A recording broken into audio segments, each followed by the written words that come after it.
एक समय की बात है, एक छोटे से गांव में रहने वाला लड़का राजेश को एक सुंदर सी लड़की के कहने पर शहर में पढ़ाई करने के लिए भेज दिया गया।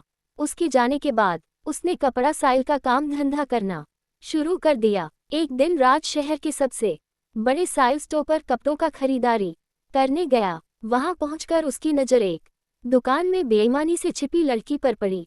उसकी नादान आदतों के कारण राज वहां भयानक खराब हो गया। वह अपनी ईमानदारी और अच्छाई की रक्षा करना चाहता था। राजेश ने अपनी मां के बताए तरीके पर चलकर बिना ज्यादा सोचे समय क्यों खराब नहीं करते हुए दुकानदार को एक चांदी का सिक्का छोड़ दिया और वहां से कपड़ा खरीद लिया।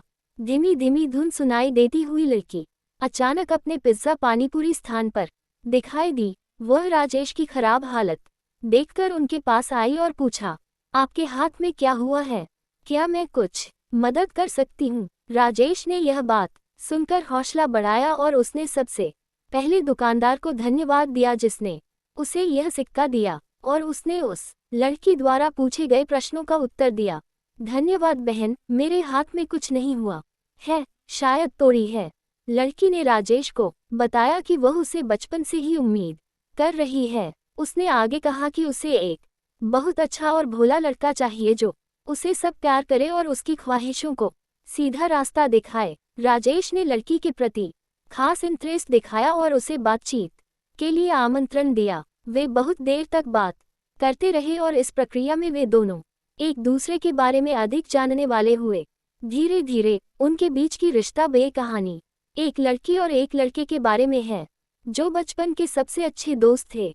वे हमेशा साथ खेलते और कई अनुभव एक साथ जीवन के हर पहलू को साझा करते थे।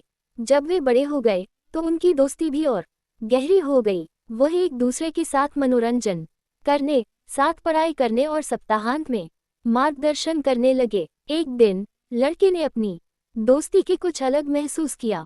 वह हमेशा लड़की की तरफ देखने और उसके साथ हंसने खेलने के लिए तत्पर रहने लगा। इन भावनाओं को देखते हुए लड़की ने दोस्ती के बारे में भी कुछ अलग महसूस किया। वह अन्याय महसूस करती थी क्योंकि उसे लड़के के प्रति कुछ विचार होते हुए उसके साथ भोला बनाया गया था। समय बीतते हुए लड़के ने धीरे धीरे लड़की को अपने अलग होने के ख्याल के बारे में समझाया। वह कहने लगा कि वह उसे खोने का डर दिखा रहा है और उसे ये भी दिखा रहा है कि उसके बिना वह जीने योग्य नहीं है। सुनकर लड़की बहुत खुश हुई और समझ गई कि उसे भी लड़के के प्रति उसी तरह की भावनाएं हो रही हैं।